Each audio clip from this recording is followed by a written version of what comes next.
घना जंगल, चारों ओर हरियाली, बड़े बड़े साल और शीशम के पेड़ और हवा में मिट्टी की गंध। ये जंगल हमेशा से शांत और रहस्यमयी माना जाता था। यहाँ मोर अपनी पंख फैलाकर नाचते थे, बंदर डाल से डाल पर झूलते थे और झील के किनारे हिरणों के झुंड पानी पीते नजर आते थे। लेकिन इस जंगल में एक खतरे की आहट थी। शिकारी रघु। रघु गांव का कुख्यात शिकारी था। उसके पास पुरानी लेकिन तेज बंदूक थी और कई जाल। उसने जंगल में कई जानवरों का शिकार किया था, मगर अब वो एक और बड़े शिकार की तलाश में था। उसे सुना था कि इस जंगल में एक सफेद हिरण रहता है जिसे देखने को लोग सौभाग्य मानते हैं। जंगल के जानवर इस बात से बेचैन थे। बूढ़ा हाथी गजेश्वर, जो पूरे झुंड का मुखिया था, ने सभी जानवरों की सभा बुलाई। भाइयों, गजेश्वर ने अपनी भारी आवाज में कहा, शिकारी रघु फिर आया है। उसका इरादा इस बार सफेद हिरण को मारने का है। हमें मिलकर उसका सामना करना होगा।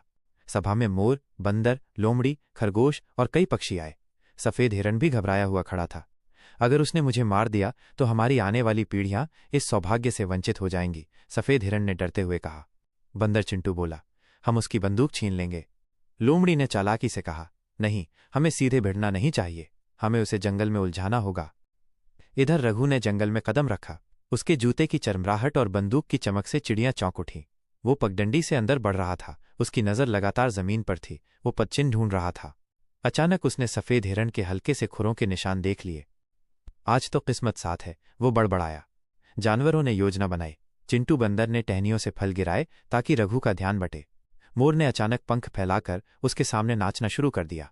रघु ने सोचा कि शायद पास ही हिरण है और वो उस दिशा में दौड़ पड़ा। लेकिन असली चाल लोमड़ी की थी।